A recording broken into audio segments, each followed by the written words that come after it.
What up, though? Welcome to Gangsta's Paradise. This is where I kick cautionary street tales. Do me a favor, family. Click that subscribe button and click that like button. Support Gangsta's Paradise by checking out GP Face Mask on Teespring. If you're into retro Jordans or Air Force Ones, click my Amazon link in the description.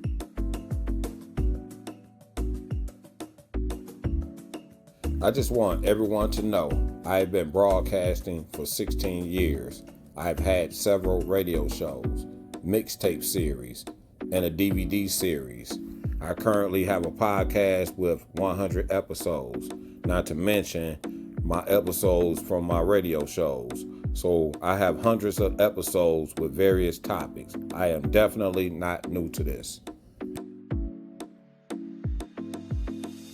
I really can't thank the audience enough. I really appreciate y'all. I do appreciate the comments, so make sure you leave your comments down in the comment section. I do chat back and forth with people that be down in the comment section as I go into the Family Cartel series. This is Family Cartels 4, as I talk about how family members are able to create an empire, how family members are able to build a multi-million-dollar business in the underworld. Family Cartels 4, the Chaldean mafia, the Tijuana Cartel, and Jamaican's shower posse. The Chaldean mafia. I did an episode on the Chaldean mafia, and you guys can go back and check that out.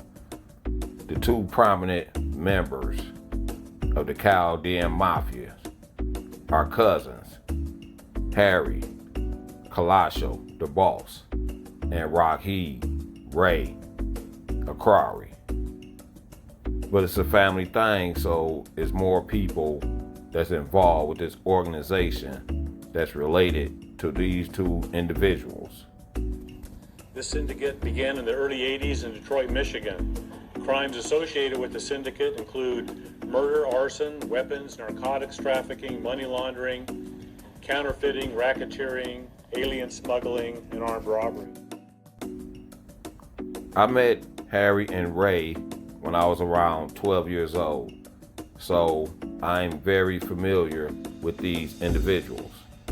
And so is a lot of other people that's from that neighborhood because they own the corner store in my neighborhood. So I will see these guys on a daily basis. So we were seeing these guys before they actually blew up and became the Chaldean mafia that everybody is familiar with today. And when they did get into position, you could tell that Harry was the boss. Now, back in the 80s, there in Detroit, particularly on the east side, the crack gang really got popular. The west side guys like Young Boys Incorporated and Pony Down, they really got their notoriety from the heroin gang, and that was on the west side. But when crack got popular and got popping, the popularity of the drug trade switched to the east side. And when you look back in the 80s and you look and see about the kingpins and who the kingpins and the popular kingpins, you will hear names like Demetrius Holloway. You will hear names like Maserati Rick or the Best Friends. But this crew was definitely in the mix during that time. The Chaldean mafia. And then when they became very hot and noticeable to law enforcement, it was big news in the city. Plus the fact that, like I said, we knew these guys, so we would see them on a daily basis because they own the corner store in our neighborhood. Handsome, magnetic, and reportedly incredibly ruthless, Kalasho would die from 5 gunshot wounds to his head, torso, and neck. He spent 2 weeks in the hospital fighting for his life before dying, February 20, 1989. Yes, I was at that hospital, that same hospital Harry was in. He was in there for a couple of weeks. I believe he was in some type of coma or something like that. Like he didn't die immediately after getting shot. I did an episode called Levon Vito Sutton, the little East Side Don. He was actually in that hospital when Kalasho was fighting for his life. And we actually ran into Ray while we were there. Vito had to stay in the hospital for a couple of days, and he just happened to be in the same hospital as Harry. So we actually stopped and talked to Ray. We talked a little street business, and we told him, we hate that Harry got shot because everybody liked Harry in that neighborhood. He was a cool guy, and so was Ray. But this was some politicking that was going on in their own community. The death of the ambitious young Chaldean mob chief known as Harry the Blondie for his trademark sandy locks was the fourth in what would end up being more than a dozen grisly murders as a result of the multi-year conflict waged in the name of drug territory and extortion and gambling profits. Kalasho, 25, at the time of his passing, was the nephew and surrogate son of reputed Chaldean godfather, Lou, the Hammerhead of Quarry, a one-time Oakland County businessman and restaurant owner, currently in state prison serving a 25-year sentence for second-degree murder. One of tens of thousands of non-Muslim Iraqis that fled their homeland in the late 1960s and early 1970s and settled in the Detroit area. Yeah, Detroit is the biggest population of Chaldeans, and San Diego was number 2, in which this thing became a nationwide organization because they had a lot of ties that went to San Diego. O'Quarry is alleged to have founded what is loosely referred to as the Chaldean mob or mafia. He was sworn enemy of Saddam Hussein and helped lead a political coup against the Ba'ath Party regime prior to fleeing Baghdad. A lot of Christian Chaldeans, they have a problem with people referring to them as Assyrians. It was a serious issue with that. You have to look into their history when you look at the Christian Chaldeans. And when you look at Middle Easterns, especially in Detroit, they have something what is called Little Iraq. They heavily populated in these areas, especially if you go down 7 Mile, you will see a big population. But you really have to know the difference when it comes to the Middle East people, because Arabs don't like to be confused for Chaldeans, and Chaldeans don't like to be confused for Arabs. But these particular brand of Chaldeans are Christian Chaldeans.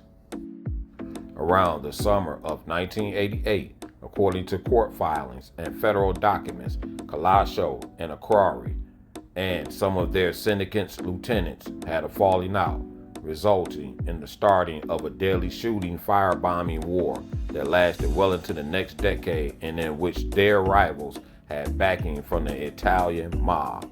So they had their beefs, but this particular beef, which led to Harry getting assassinated, started within their infrastructure, started within their own faction. And that's what happened a lot of times. It'd be the guy you've been sitting there breaking bread with, they could become your worst enemies.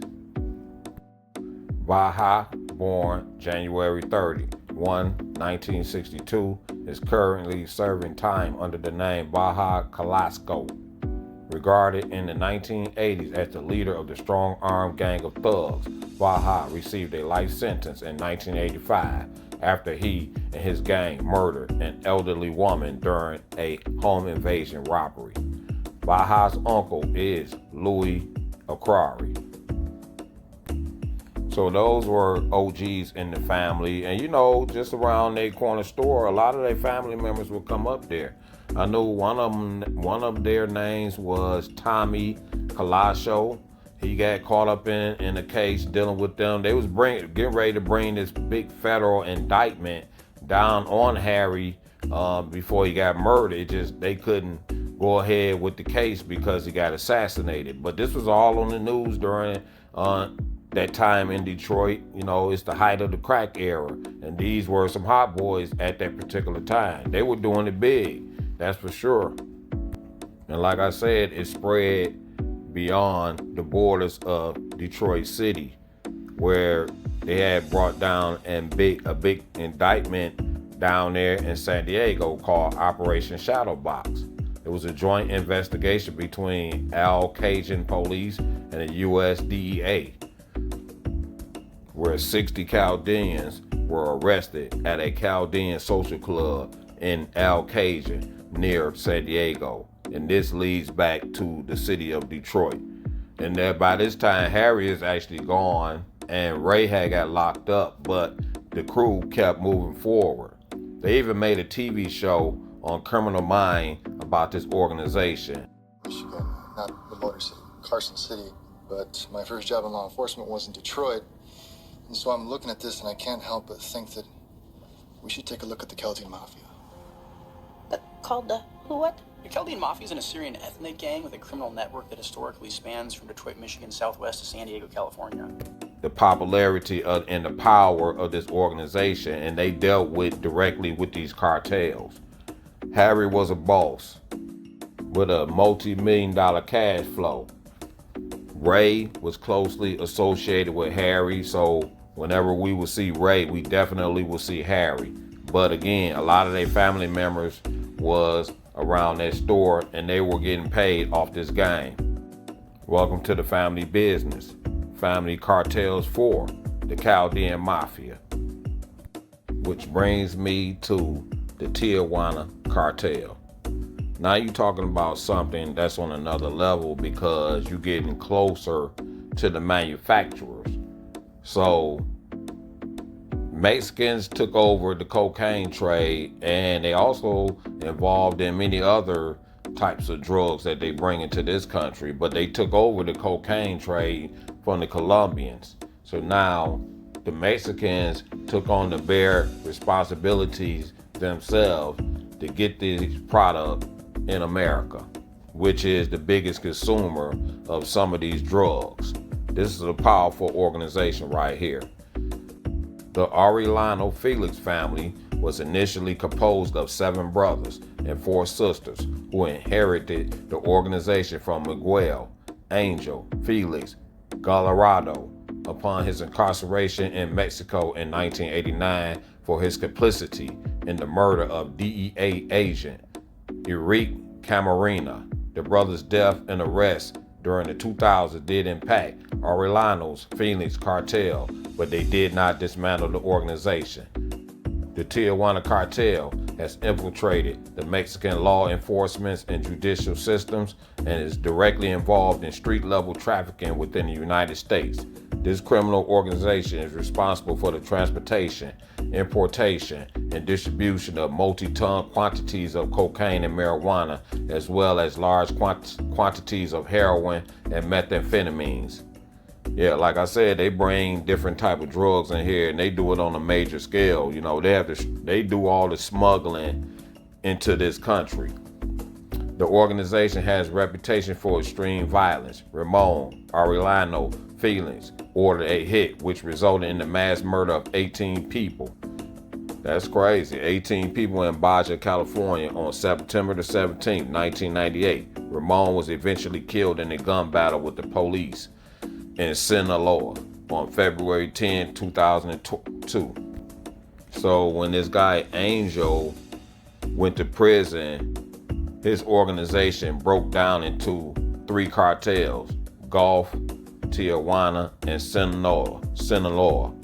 It broke into 3 different factions.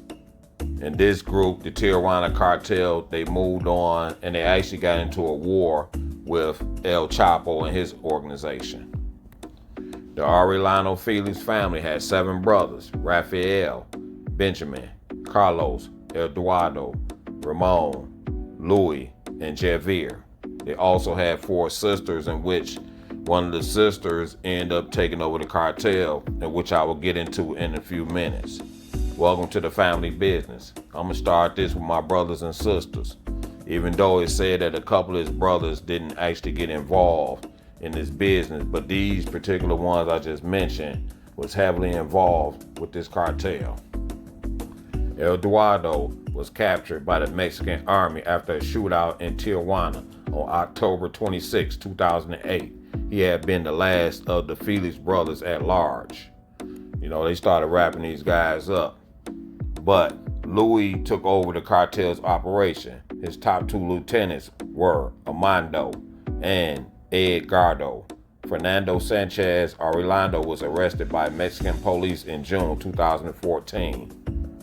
Yeah, when you have in an organization like this, you have hundreds, if not thousands, of soldiers that's ready and willing to work for these organizations. The Tijuana Cartel is present in at least 15 Mexican states with important areas of operation in Tijuana, Mexicali, Tecate, and Ensenada, Baja, California, and parts of Sinaloa. After the death in 1997 of Juarez Amado Fuentes, the Tijuana Cartel attempted to gain a foothold in Sonora. The Oaxaca Cartel reportedly joined forces with the Tijuana Cartel in 2003. 14 Mexican drug gang members were killed and 8 others were injured in a gun battle in Tijuana near the U.S. border on Saturday, April 26, 2008. That was one of the bloodiest shootouts in the narco war between the Tijuana Cartel and the Sinaloa Cartel. Yeah, they really got into this extreme beef where they were trying to hit El Chapo. And they actually end up killing a pastor or a priest that was from down there. This is a prominent priest that they actually killed. And once they killed this priest, that's when the public started going into this uproar about these drug cartels. Now they got to take some of these guys down, in which El Chapo, he went on the run as well. And you all know the stories of El Chapo. He get arrested down there in Mexico, then he escaped, then he get arrested, then he get escaped. He just got this big folklore story, more than the other cartels. But both of these cartels were doing it big. My guy Lil Chris had a plug with the Mexican mafia out of LA when he was getting at least a 50 brick shipment from these guys. Definitely with a multi-million-dollar cash flow. And when you start getting into play, you really start doing it big, you want to expand. So these brothers look to expand almost immediately after they divided up the territory, which means they want to embark on El Chapo's territory. In May 1993, the Arellano Felix brothers sent gunmen to intercept El Chapo at the airport, striking and killing a Mexican cardinal instead. Like I said, the public went into an uproar when they killed this cardinal, which was a cardinal sin, but he got caught up in the crossfire. But after El Chapo and Palma were arrested, the Arellano Felix clan grew to unprecedented heights. They made a pact with the Caro Quintero clan in Sonora, the Melineo Cartel, and as well as the alliance with Calama, Jalisco, that allowed them to dominate the trade from the north to the south. After El Chapo escaped prison in 2001, a new round of fighting began. In February 2002, Ramon traveled to oversee the assassination of the cartel boss and one of their leaders, Ismael, alias El Mayo. However, El Mayo's men were able to kill Ramon instead. They went back and forth, but that's usually what happens with these drug wars. These kingpins and drug cartels, they really just start killing each other. And once they start killing each other, other people rise up to the top and they take over the organization. So with the Tijuana Cartel, some of their brothers got killed, but then some of them actually caught prison time. But once they took all the brothers off the plate, the sister actually took over the Tijuana Cartel. Welcome to the family business. The sister took over the cartel. Indina Arellano Felix could be the running remnants of the Tijuana Cartel that traffics cocaine, marijuana, heroin, and crystal meth. over one of the busiest borders, crossing into California. The 54-year-old trained accountant is said to be less of a party animal or sadistic killer than her male relatives and more business focused. She is believed to have taken control after Sanchez Arellano, who was reported as being either her son or nephew, was arrested last year. While there have been other female drug traffickers since the 1920s, Indino, known as La Jefa or the Boss, could be the first to head an entire cartel. Here you have a woman, the head of a major cartel, their sister. Welcome to the family business. Family Cartels 4. Subscribe to this channel. Click that like button. As her brothers fell in the 2000s, Indina rose up the organization, running its money laundering operations by creating front businesses such as pharmacies. From 2002, the U.S. Treasury blacklisted her and her companies under the Foreign Narcotics Kingpin Act. Any American doing business with them can be fined up to $1 million. That's interesting. By 2006, Mexico's then Attorney General Danielle said in a news conference she had become the chief financial operator for the cartel. Obviously, those people in Mexico not trying to take her down, but anybody get found doing business with any one of her companies, they will be fined up to $1 million. The Tijuana Cartel, Family Cartels 4. Click that subscribe button, which brings me to Jamaican's own Shower Posse. These guys were ruthless right here. At least that's what's reported. This group is very interesting because it gets political, and in some ways it's tied to Ricky Ross' story. I will get into that in a minute, but these guys were well known down in Jamaica and America. And it's the father actually started this organization, which got passed on to the son. So it became a father-son thing, even though the father started with this organization with another individual, but it got passed down to the son. Welcome to the family business. As Lester Cope, who was also known as Jim Brown, was the founder of a violent drug gang called the Shower Posse. Together with the gang's co-founder, Vivian Blake, Lester Cope oversaw the distribution of huge amounts of cocaine and marijuana throughout Jamaica and the United States. They were blamed for more than 1,000 murders in both countries during the late 1980s and early 1990s. So, particularly when the crack gang kicked off, or even before then, a lot of those drugs, especially cocaine and marijuana and all that, it was being smuggled through the Caribbeans, and that's how they were getting into the United States. So while they bringing all these things through the Caribbeans, people in the Jamaican island, they reaped the benefits of this route, how they was getting into the United States, which is representing for the Shower Posse. The gang ruled the Tivoli Gardens neighborhood of West Kingston, where the Coke family lived. Although the area had a history of extreme poverty, Coke earned immense wealth from the gang's profit, and his family lived in luxury. Christopher Coke and his siblings attended school with children of the country's political elite. The family suffered from the violence associated with the competition of the drug trade and their father's activities. Coke's sister was fatally shot in 1987. Coke's brother was killed in 2004.